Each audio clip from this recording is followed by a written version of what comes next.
Good afternoon, everybody. Thanks for tuning in. Actually, we've got a number of folks across multiple platforms who've joined us for the virtual launch of our Stay Focused, Stay Safe campaign. It's a traffic safety campaign, and we are discussing basically the safety issues surrounding daylight savings time and the return to standard time. Because there are safety issues that we see on a regular basis as the years have gone by, and we'll be discussing all those. Now, in attendance, we have members of the public, and we are expecting members of the media.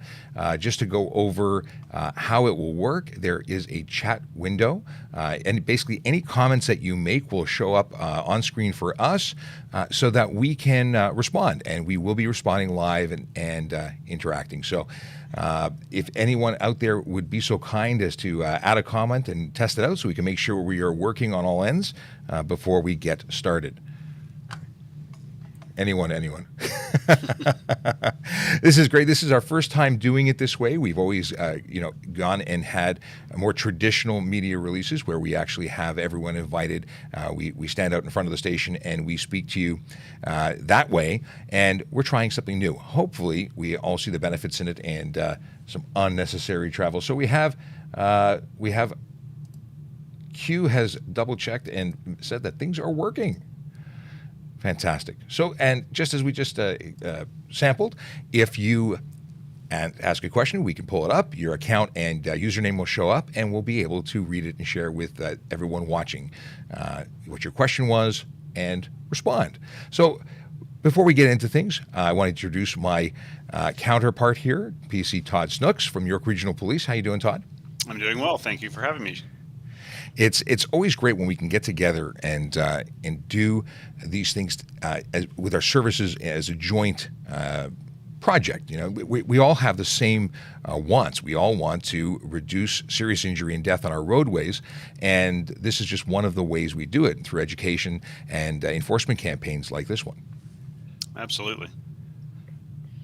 And we have fantastic. We have Times Eva. Okay, here we go.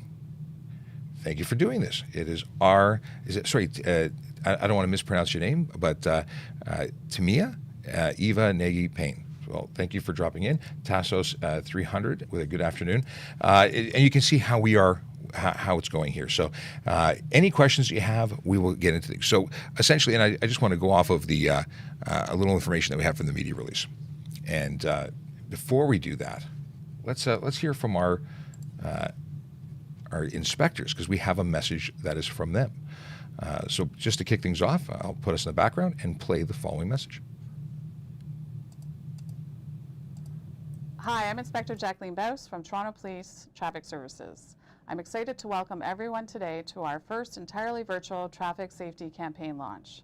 Traffic safety is everyone's responsibility. Our Stay Focused, Stay Safe campaign combines public awareness surrounding the end of daylight savings time and the related risks, and you'll also see focused enforcement by Toronto Police and York Regional Police, our partners in this campaign. Thank you to everyone participating today, and please help us by sharing our message with your friends and family through social media. Good morning, and thank you for joining us today. I'm Chirag Bhatt, Inspector of York Regional Police's Road Safety Bureau. It is partnerships and joint efforts like this social media Q&A with Toronto Police Service that assist police with educating and encouraging our communities to engage in safe practices and responsible driving. Today's messages are focused on the safety of vulnerable road users. On Sunday, November 7th, clocks will be turned back an hour, resulting in darkness setting in sooner during the months of November and December. Police will be out reinforcing with pedestrian and cyclists the importance of being visible and not being distracted by their phones while walking and cycling on roadways, while crossing streets and railway tracks. Officers will also be enforcing highway traffic offenses around controlled intersections like failing to stop or yield, driving while distracted, and speeding. Remember, road safety is everyone's responsibility. And we're back. So it's wonderful that we were able to get messages from our inspectors, both from York Regional Police and Toronto Police. And again, excited to be doing this live on the internet with this interactive Q&A. So first off, time of change will be occurring this coming Sunday, the 7th of November, and we fall back. So Todd, what do we see whenever that happens? There's a whole bunch of things that tend to happen, which result in about a 30% increase in collisions. Yeah, this is the time of year when you'll notice the sunset seems to be happening a lot quicker in the day, and you're going to lose that natural light. Over the next 2 months, you'll see that, and the visibility will be reduced. Well, yeah, because you're waking up and it's dark, and you're going to bed when it's dark. So you have that situation where if you go into an office building and don't have access to a window, you basically don't see the sun anymore, and it really does play some games. It's incredible how important and how much we feed off of having access to sunlight. So it plays with our circadian rhythm and sleep cycles, and again affects the way we operate and carry out our day. But many people are reporting that they're very tired all the time, and some folks just don't do well during this time, I guess, period. Yeah, and to keep in mind, obviously, one of the reasons we do this type of joint work together is we have 905 commuters that come into the 416, and vice versa. In the evenings, they're heading home, and with that, obviously, they're going to be heading into work in the dark, and they're going to be heading home in the dark. So.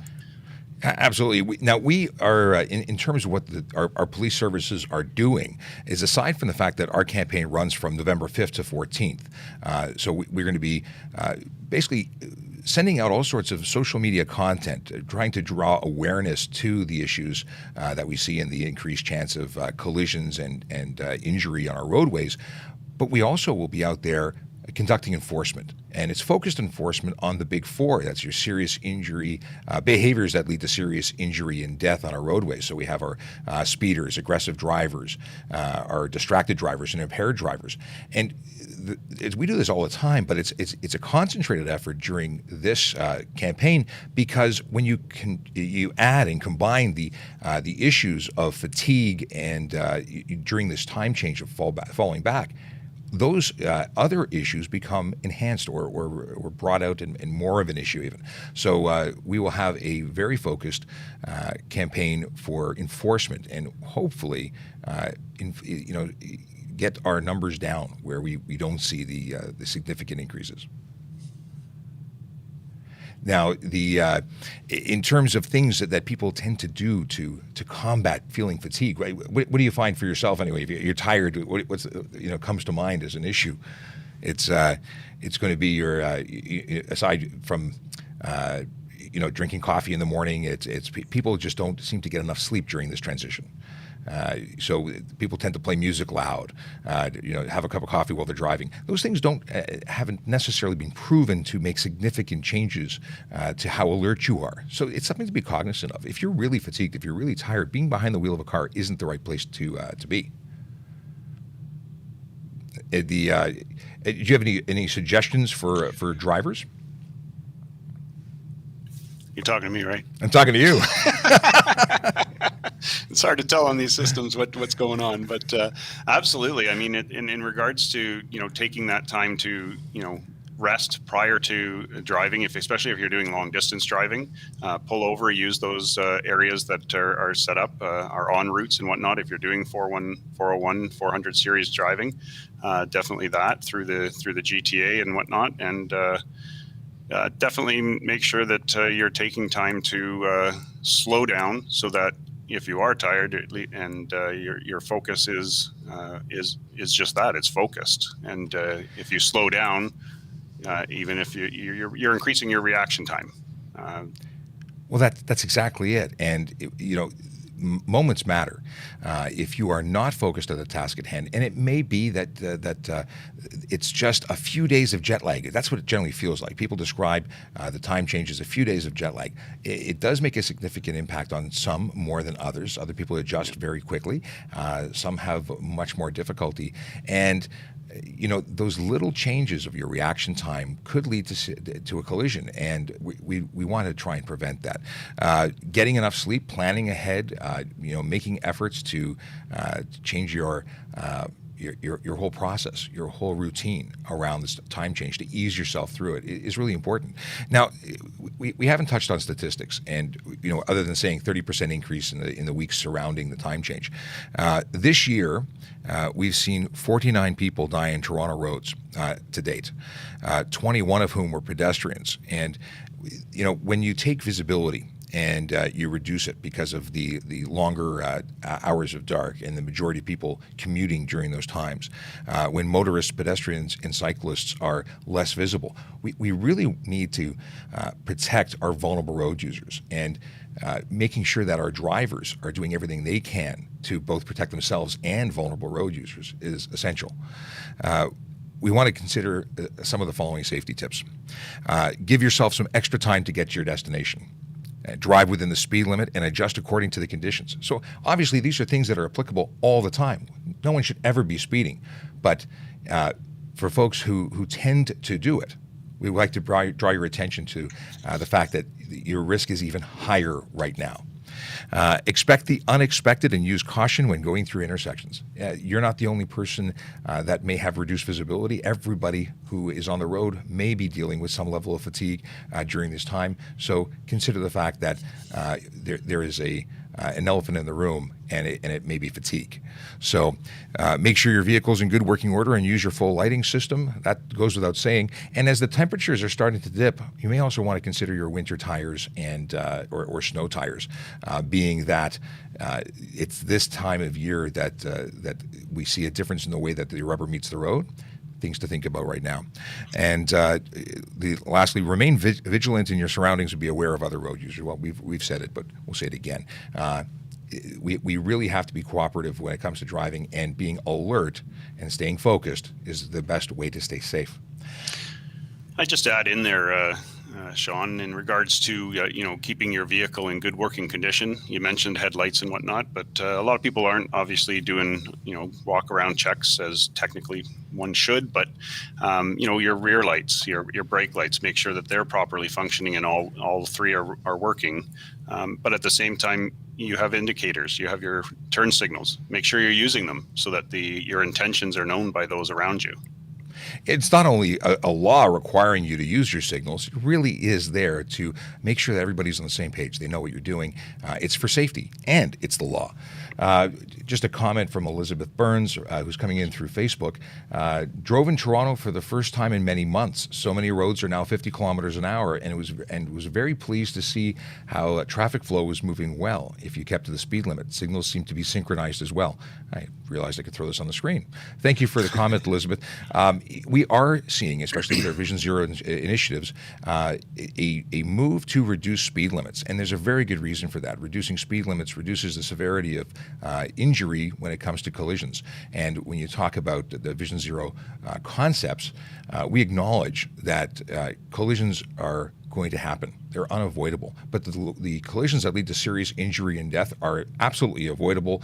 And again, by reducing the speed limits and the average speed driven, even a pedestrian involved in a collision has a higher chance of survival. And it's all about safety. It's all about decreasing serious injury and death on our roads. So thank you very much for that, Elizabeth.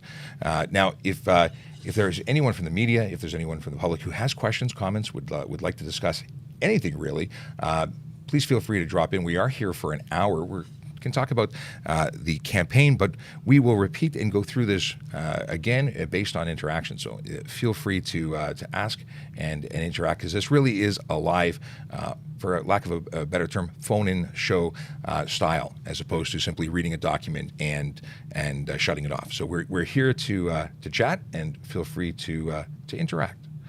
We have quite a number of people who are watching us virtually, and I appreciate that not everybody has questions, but Tassos always has good questions, and I'm going to put him on the spot.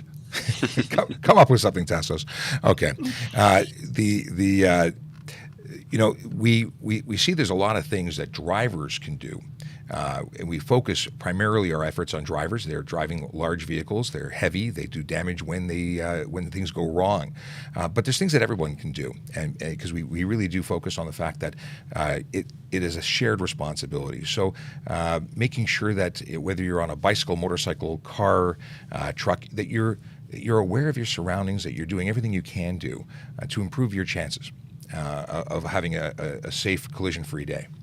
And even pedestrians need to be alert. So if you can, focus on getting a good night's sleep. It's that gift to yourself to be safe.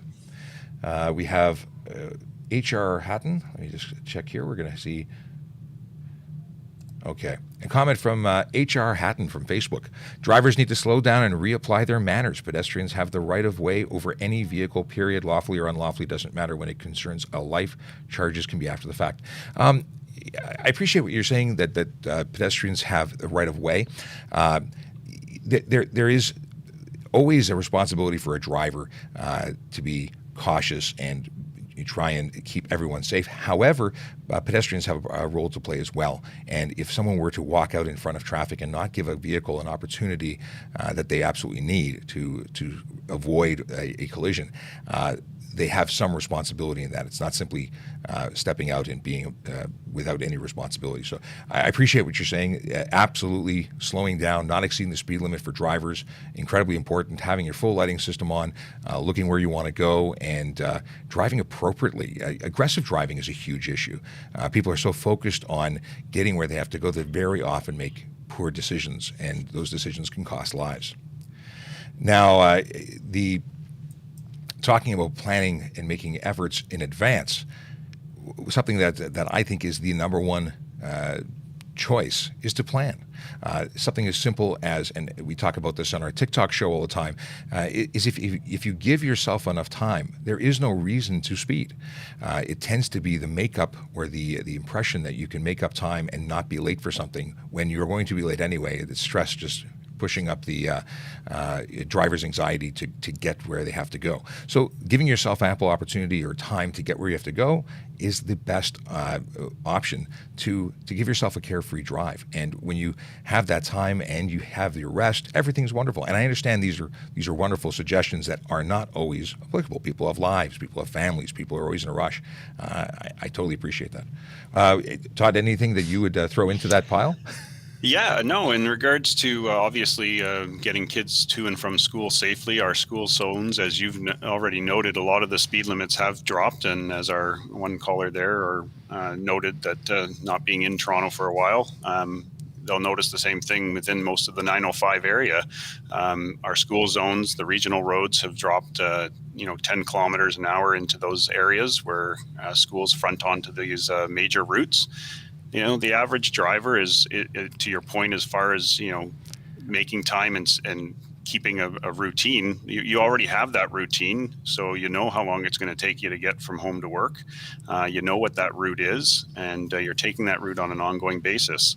We see it over and over again, and I doubt there's a person that is listening that hasn't had this happen where they're driving along and they're doing 5-10 over, and all of a sudden they're being passed by somebody, and 2 minutes later they're behind that same car at the next set of lights. So time versus speed, going fast doesn't necessarily get you there faster. It's funny you say that. We just did a video about this recently, and people challenged me saying, well, if I drive faster, science says I will get there faster. And that's great if you have an uninterrupted straight line that you're going. But acceleration and maintaining a speed are very different things. You have to do more work to slow down. You burn more gas accelerating to a higher speed and maintaining it. And then you brake harder, so you do more wear and tear on your vehicle. The benefits really aren't there. You don't get there. It's a negligible difference, if any at all. And as you said, you get to the stoplight, and there's the guy who passed you 5 minutes earlier at breakneck speeds. And all they've done really is increase their chances of a collision. Now, we've talked about fatigue. We've talked about planning. We've talked about speeding, but distracted driving we haven't really touched on. And focus being the theme of our of this release is that when you take your focus off driving and do anything other than what you should be doing, you increase your chances of collision and, of course, doing considerable harm to others and possibly yourself. We find that distracted driving, when you're already not good at multitasking, because really there's discussions about whether multitasking is even possible when driving, but you take your focus off the road and onto your device for just a few moments. At 60 kilometers an hour, you're traveling, you're covering, I should say, a tremendous distance in that few moments. So we really urge, there's a law in place, and the consequences for breaking that law: $615 fine, 3 demerit points, a 3-day suspension on conviction, insurance premiums, upon conviction. There's so many things that should tell you that it's not a good idea, and yet people are drawn to their telephones regardless. Yeah, absolutely. And it's not even just the electronics.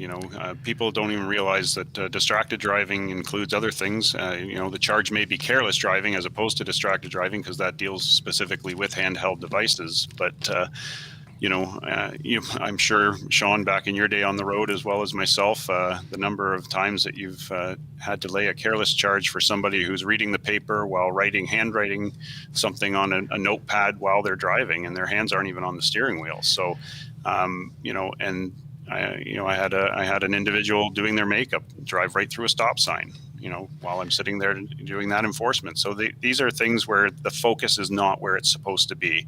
And that's what our message is today, is make sure that you have that focus, especially around this time when it is that much darker out. Absolutely, and again, it's not just darkness, but it's that fatigue. It's the other stresses on your body, on your mind that go beyond that of just simply looking down or having a sip of water or doing anything other than being focused. So you have to be diligent. Being that safety and of others and yourself are paramount. We want to get to where we're going. We all have loved ones who travel, whether it be on foot, on wheels of some kind. We want everyone to get where they're going safely. And enforcement is not a fun thing from the perspective of getting a ticket. We appreciate that, but it's supposed to be something that isn't fun. It's supposed to leave you with a lasting impression that, well, maybe I won't do that again because I didn't like the feeling of getting a ticket. That's ultimately it. Although we're often seeing on our social media that it's a cash grab. It's not a cash grab. If you don't do the thing that you're going to get tickets for, that you could be charged for, you're not going to have to pay anything. And sure, go ahead.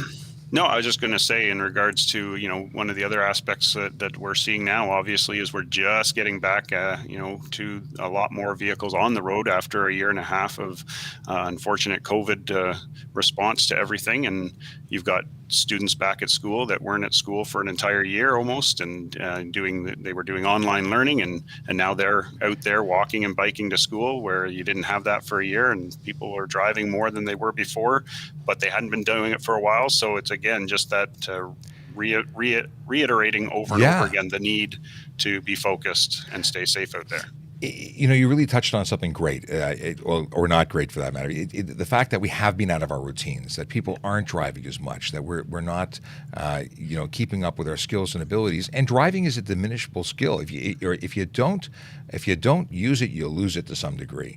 And now that we're all coming back in schools and work and work from home isn't happening quite as much with everybody. So we're putting people into positions they haven't been in recently. We're getting back into it. We're getting used to it, or we have to get used to it again.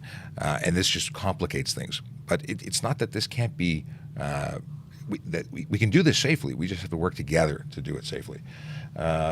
We have a viewer from the Philippines, Josh.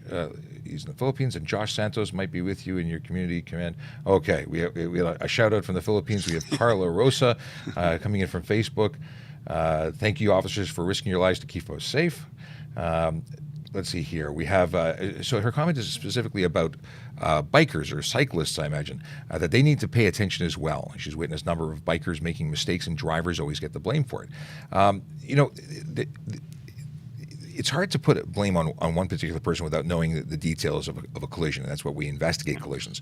But there's things that everyone can do better to be safer, and that includes cyclists and drivers. So if you're interacting with cyclists on the road, you need to do as much as you can to, as a motorist, to engage and interact with them safely. And for cyclists, it's the same thing. You need to be respectful and working within the rules. Rules of the road apply to cyclists as well. Also, taking every opportunity to wear appropriate safety gear. Wearing a helmet is huge. And many people, I think it's one of those things now that's commonly acceptable, or it's not acceptable or less acceptable not to wear safety gear. Similar to many other things that have changed over the years. Yeah, I think it's important too that everybody realize that, as we've already said several times and will continue to say, road safety is everybody's responsibility. It's not on one set of or one group, right? Your drivers need to be focused. Your cyclists need to be focused. Both need to be following the rules of the road that are in place, and pedestrians need to do the same. They need to be crossing at intersections and at the crosswalks, not midstream. They need to do that so that where they're expected to be, the drivers are expecting them there. It's funny you say that. There are some times when that's legal and although not ideal to cross mid-block, and it's done very often, and it is more risky than crossing at intersections that are controlled. But we also appreciate that some people can't do the 500-meter walk to the next intersection. So when crossing at an intersection that is not controlled, you have to be diligent. And motorists, not defending or blaming, aren't expecting people to emerge from everywhere, and especially when they are not at their best, like during one of these time changes. So for the pedestrians, do your best to look and ensure that you can cross safely before engaging, and not anticipating that the driver sees you, because they simply may not at some times. Yeah, just simply trying to make sure that you can gain eye contact with the driver before you do that step out. That is ideal if possible, and we appreciate that. Having spoken with different members of the community, that eye contact isn't always an option, but if it is, and it is just one of those things to add to your toolkit of best practices if it's available to you. But also, we see drivers with tinted windows that may have reduced visibility, and which is why tinted windows it have limits, and you can't tint your windshield for reasons like that. Something that I got from the TURF website I thought was interesting. Our partners at TURF have fantastic information if you're interested at all at tirf.ca. They have great information that even talk about the fatigue surrounding the time change. And they talk about the fact that you can't, there's no cure for tiredness other than sleep. And you can actually build a sleep debt and owe to that bank. So if you're continuously running on fumes, and you're going to run out of gas in terms of your body. And they talk about the fact that turning up the music, opening windows, talking to passengers, or even eating, which are common beliefs, will challenge or keep people alert and awake during this time of fatigue. Well, if there's no evidence of effectiveness on those. I think everyone's been there, though. That you start singing your favorite rock and roll song when you're feeling tired. That you, for a moment, you feel a boost of energy. But we still hear of people and see people falling asleep at the wheel, having micro sleeps, because again, fatigue is real. Absolutely. Okay. Caffeine infusion. How much does coffee, tea, or energy drinks? Let's see here. Is a suggestion here that they're saying that the safest and most effective tactic is to plan ahead and get enough rest before driving. And they agree with us. That's good. It's good. It's nice when they agree with us. Okay. I just want to, for anyone who's new to this room, we are speaking about daylight savings time and the issues surrounding it in terms of fatigue and the increased risk to collision that we see whenever we change, regardless if we were springing forward or falling back. My name is Sean Shapiro. I'm a police constable with the Toronto Police Service. PC Todd Snooks with York Regional Police, and we are working together launching the Stay Focused, Stay Safe campaign. We're working together between our police services that join a border or share a border, and we have many of the same people who live and work in our areas traveling back and forth, so we thought it was a great opportunity to work together. The Stay Focused, Stay Safe traffic campaign runs from November 5th to the 14th, and it will involve both a social media campaign where we'll be promoting and sharing all sorts of content specifically dealing with daylight savings time, in addition to all of the social media content we already share. And then we're going to have a focused enforcement campaign, and that is to target drivers who are choosing to do things that are unsafe. And in York, how have you done this in the past? Well, actually, for our campaign this year specifically, we are looking at the high collision intersections where we have had a history of problems. And obviously around this time of year, those seem to be increased. But yeah, we're targeting those intersections from an enforcement standpoint. And we have a lot of again, from a regional standpoint, the regional roads, because of high volume traffic and the density of our south end of our region, it's very similar to the Toronto makeup. We're seeing a lot of new type of signage that drivers aren't necessarily aware of, and so we do education blitz on those in regards to no right-hand turns on a red light at certain intersections now, and that is both for pedestrian safety as well as cyclist safety, on top of the fact that there's just a lot of volume down there in the south end for us now. So lots of changes in addition to be aware of. And if you're tired because your circadian rhythm is off and you're not getting enough sleep because time change is tough for some people more so than others.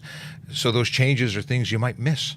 You may be an autopilot to some degree, and it's not acceptable because you got to be focused on the task at hand, which is operating your motor vehicle, motorcycle, your even your bicycle, even your feet. You got to be paying attention to what you're doing. So knowing that things are going to be different, and that we say no right turn on red as a pedestrian, if you expect that a driver will obey the sign, and then you step out because and they don't. You put yourself in a situation where you might meet, and you can't always put faith in the driver that they're doing what they're supposed to do, especially during these times where we see increases of collisions.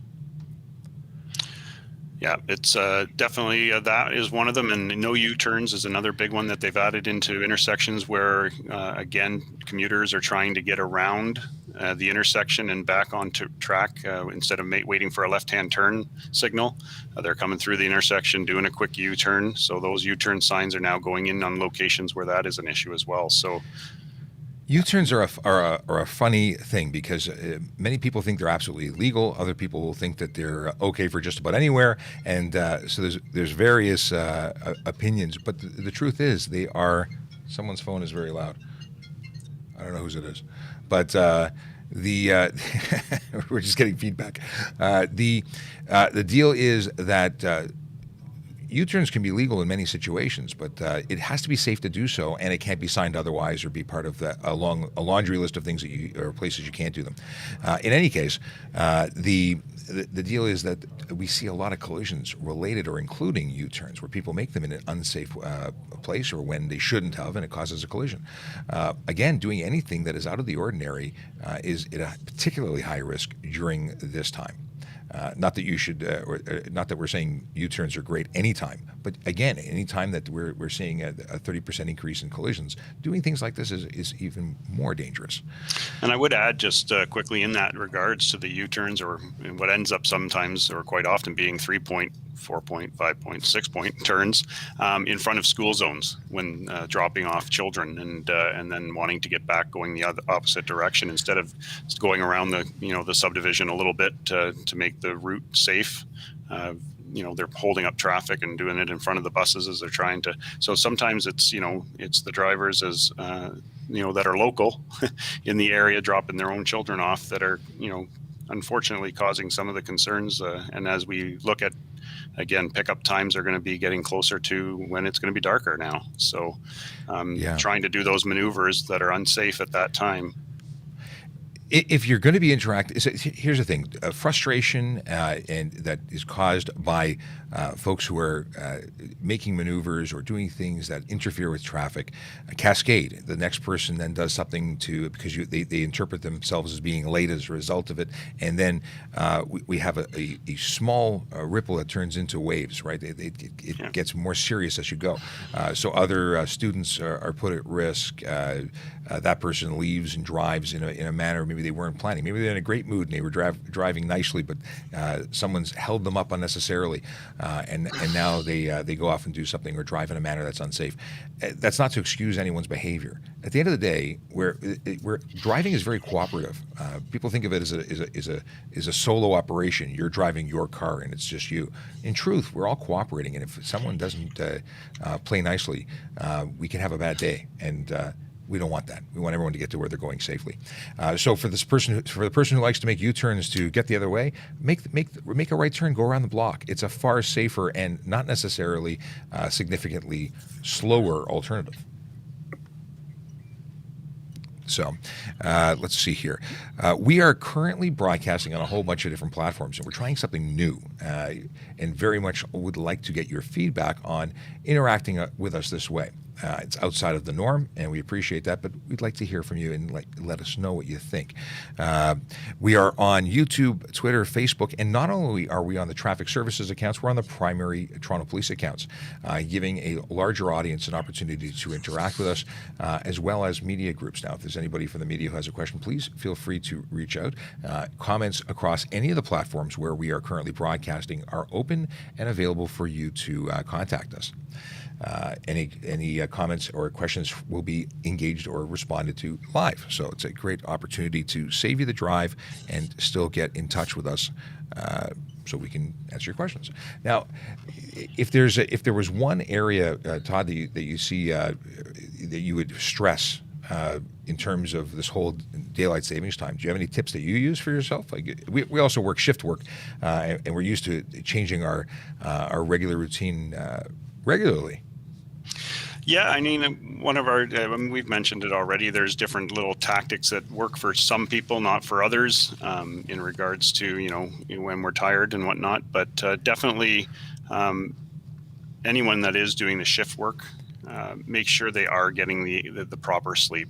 That is key. And as you've already mentioned, there is no other antidote to tiredness other than getting sleep, and making sure that that's a routine. And I think, again, going back to the last year and a half, the anxiety levels and the stress levels over just life in general have caused, less sleepability for some individuals, as well as, everything's thrown off for some people, eating habits, health and whatnot, and not being at work. Some able to work from home, some not, right? So some losing their jobs, all these things. And, we're sort of making our way back into a little bit of, what we would call a normalcy. And hopefully that continues, but we need to do so safely. Absolutely. I think that the focus for me has always been planning. When I changed my for myself, when I was on shift work, it would be planning, making sure I went to bed ridiculously early to cover it. And there's always a feeling of losing out when you're going to bed and everybody's still awake, and I appreciate that. But in this particular situation, doing everything you can to get rest can only be the better for yourself and your body, and feeling good, and when behind the wheel of a car, driving well, because again, focused on the task at hand, focused on staying safe behind the wheel, or handlebars for that matter. We touched on a little while ago in talking about the big four. So we refer to the big four as the speeding, aggressive driving, distracted driving, and impaired driving. And when we add the daylight savings time to that mix, it just amplifies the other activities. So someone who is speeding and is fatigued, that's not a good combination on a good day. But during this time when we're already seeing increased odds of, or at least numbers of collision, expectations for higher numbers based on the track record in the past, these are things that no one should be partaking in. And our enforcement campaign will be focused on drivers doing just that. So if you don't want to meet one of our officers from either of our services, you should avoid breaking the rules, because that's really going to be making you late. If being on time is your focus, then this is going to make you late. Yeah, I think too, obviously one of the big four that we haven't really talked about it at this point is your seatbelt compliance. And I think too, you have to look at that as, especially with kids being back to school, making sure that your children are belted on the way to and out of school. A lot of times the answer or the comeback from an individual being stopped with their children not being in seatbelts is, oh, well, we just live around the corner. And but I would respond back with accidents happen closest to home type. These are all things that we have to be cognizant of, and the rules are there for safety. The rules are there for life-saving aspect. We have been to those scenes and seen what happens when the seatbelt's not worn. The end result isn't pretty.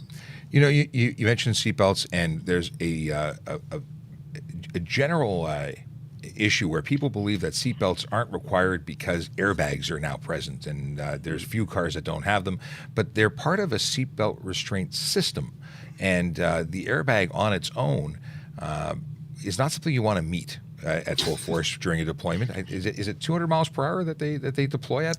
It's quite a big boom that these things come out, and they are designed to work in conjunction with seatbelts, not on their own. So for those people who choose not to wear their seatbelts, mind you, I don't even know how you can get past the ding, ding, ding. I can't listen to that sound. There is no way that I'd be able to drive without a seatbelt just for the auditory attack from my car. But that said, I've been to those collisions. I know what the importance that seatbelts play in protecting lives. So yeah, wear your seatbelt for sure. We have Carla Rosa, who says she can't believe that people can't comply with seatbelts, and it upsets her. You know what? It's again one of those things that we don't see it very often. It's not as common. I mean, when I started as a police officer, seatbelt tickets were handed out on a regular basis. I don't know if that's the focus anymore because we don't see them very often. At least I don't. The tip of your tongue, I know. Well, it upsets me too. I mean, it is definitely one of those things. It's a pet peeve of mine. I have always had my seatbelt on, and if it's not on before I put the vehicle in drive, I recognize it immediately because it's a natural feeling to have it on. So, and I think one of the biggest things we noticed, or I noticed initially when cell phones became, more prevalent, was people getting into their cars while talking on their cell phone, therefore distracted and not putting their seatbelts on because they were on the phone, and they continued to do everything else sort of by memory except the seatbelt part.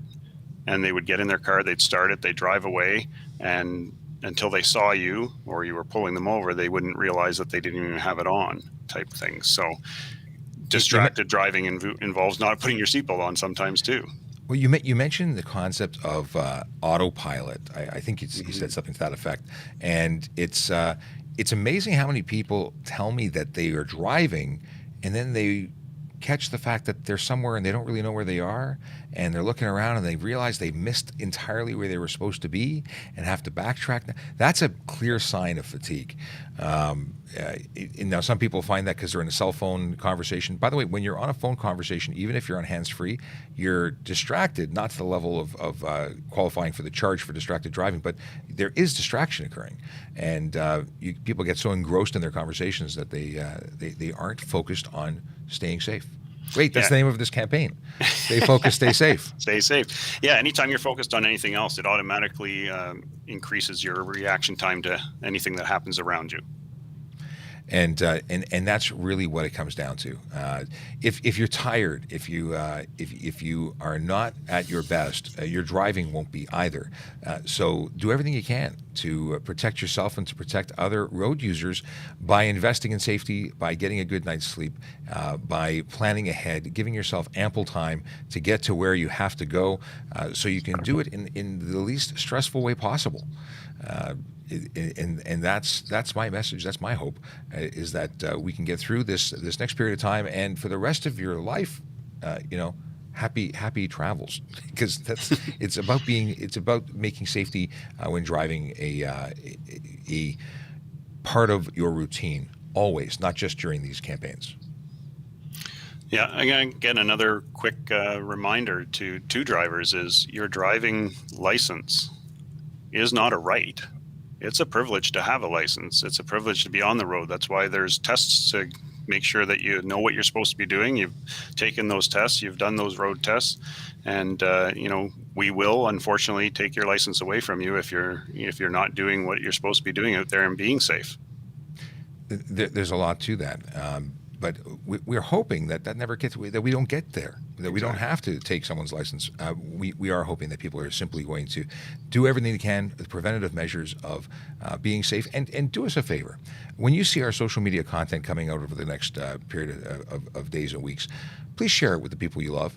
please share the message of safety, because it's really about getting through all of these things together, being as safe as possible so that everyone, your family and mine, can get to where they're going safely. We talk about not speeding, not taking unnecessary risks, and it's not just because when I drive that I get to where I'm going. I want to make sure that my friends and family get there too. So if one person is driving outside of the rules and it's okay, and other people think it's okay because they're doing it. We see this very often. We say, oh, you can't stop all of us, so if we speed together, it's okay.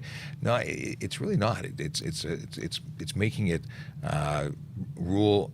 It's making rule rejection okay because it's a group mentality. What we need to make group think is that safety is the most important thing. So that's my hope. That's my wish, is that everyone that does the safest thing possible.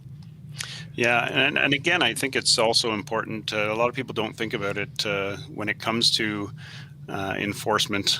One of the reasons it's important for us to push these messages and push this education out there to be focused and be safe. It's a ripple effect when something occurs, and people don't think beyond sometimes the moment, and that's when the unfortunate can happen. But one of the famous sayings that I used to use all the time when dealing with people with seatbelts is, the reason I'm issuing the ticket today is because you weren't wearing the seatbelt, and there's two reasons for that. One, your safety, and two, the mental health and well-being of first responders who have to deal with the aftermath when ejections occur. So these are hard lessons, hard messages, but they're reality at the same time. And it's not, we're not trying to scare people into their compliance. We're trying to say, take some responsibility, be focused, be safe. Responsibility is key. You have a choice. Everything behind the wheel is a choice, and that comes back to the whole concept of Vision Zero. Is that belief that these serious injuries and deaths are preventable by reducing the behaviors that lead to them. So if you're doing things that are known to be dangerous, then it makes sense that the other half, the enforcement half, should try and dissuade you from continuing that line of behavior. We really, all of what we do here in traffic bureaus and the traffic safety unit or traffic services is focus on changing driver behavior. I mean, there's an investigative component as well, but we really want to change the behaviors that lead to those serious injury and death collisions, because they change families forever. They change communities. They affect people. It's not just a crash. Even if no one is seriously injured, crashes affect people incredibly, whether it be financially or work life. It's beyond just a fender bender. No one wants to have these things happen. And if I told you you could buy a lottery ticket, and if you jumped up and down on one foot, you'd get better chances of winning, most people would do it. But if we say slow down and follow the rules of the road, somehow that doesn't jive as well. Well, we ask you to please invest in yourself, get some good sleep, and do all the things you can do to be focused and stay safe. And again, for all road users benefit. Yeah, and just to reiterate your famous saying there, Sean, plan. Make sure you're planning, and for those that do the commute, you have a natural plan already in place. If you're doing something other than your natural or your everyday routine, and you're heading out on a different type of road trip and whatnot, plan. And when very often we say it's hard to plan. I don't know where I'm going. Well, you can do the research in advance. You can check your GPS before you get in the car, before you get on the road. You can get estimates. You could use the radio as a great indicator as to what you're about to drive into. There's so many things. It shouldn't be a shock when you come on traffic. There should be some, with today's opportunity to use radio and or social networking from the perspective of apps like Waze or Google Maps that give you up to the minute updates, and so does the radio, so you don't have to use the telephone. There's no way not to know what's going on, or I should say there's no excuse not to know, because there's certainly not utilizing these opportunities to get the news can have you going into places that are traffic ridden, and then what happens when you get stuck in traffic? there's the catch-up game. You got stuck, you were delayed, and because you didn't have enough time, we drive differently from that point forward. So planning is always my favorite, and I even do. I'm not a Boy Scout, but I put my clothes out the night before. I want to know where. I don't have to think about things in the morning. I'm just that way. My kids do it too. It's great. Well, we're going to start to wrap up, but I want to just thank you for coming down, for spending time with us, and for everyone who's participated on the online chat asking questions. Thank you very much. This was an opportunity for us to have a little different spin on our launches, to see how this would be received. And thank you for everyone who's participated. The whole goal here is to draw and bring attention to the fact that the time change will be occurring November 7th. That is this Sunday, and we will be falling back an hour, and that we generally see for the weeks approaching and following the time change, approximately a 30% increase in collisions on our roadways, and that has a serious effect on our communities, and we want to reduce that as much as possible. And we have those suggestions of take care of yourself, get as much sleep to help go through that transition. And we appreciate some people just do not deal with this well, and others do very well. So you know yourself, and you can gauge your actions accordingly. Now, I want to thank our inspectors who provided some kind words at the beginning, some an opening remarks, as it were, and it is exciting to do these things. We look forward to doing it again soon. So if we've got anything to add, we should do it now. Well, I would just say thank you again to TPS, Toronto Police, and Sean for having us, York Regional Police, on behalf of all our members, and certainly our Road Safety Bureau. And thank you for the opportunity. Like I say, 905-416 is a definite joint aspect where people are coming and going from one to the other. So road safety doesn't change when you cross the border of Steeles.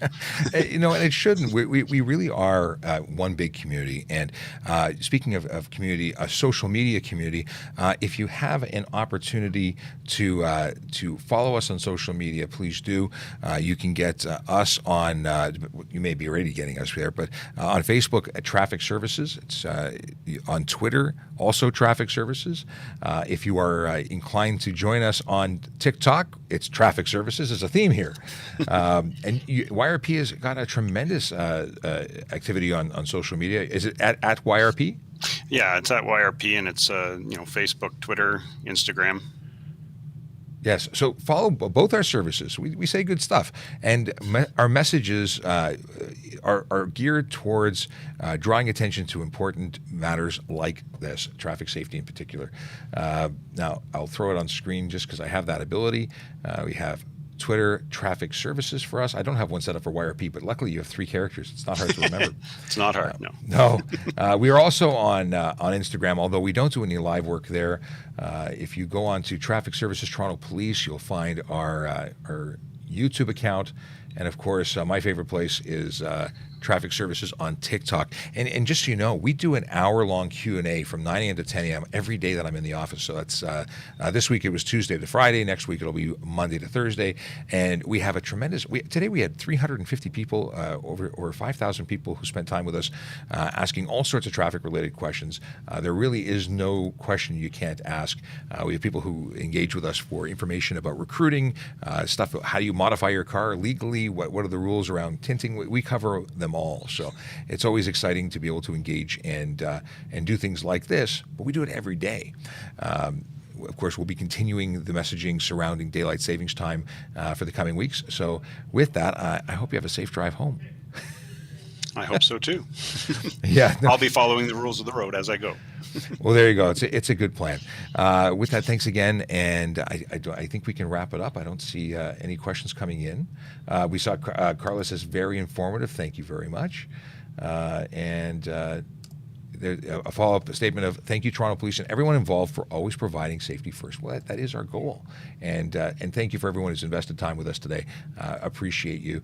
If there's anyone who has follow-up questions afterwards, whether it be from the media or the public, you can always reach us through the normal channels. Traffic services can be reached through the tps.ca website for email, trafficservices@torontopolice.on.ca. Do you have a contact that you'd like to throw out? Sure. YRP.ca is certainly the website for us, and anyone can reach me at 1039@yrp.ca.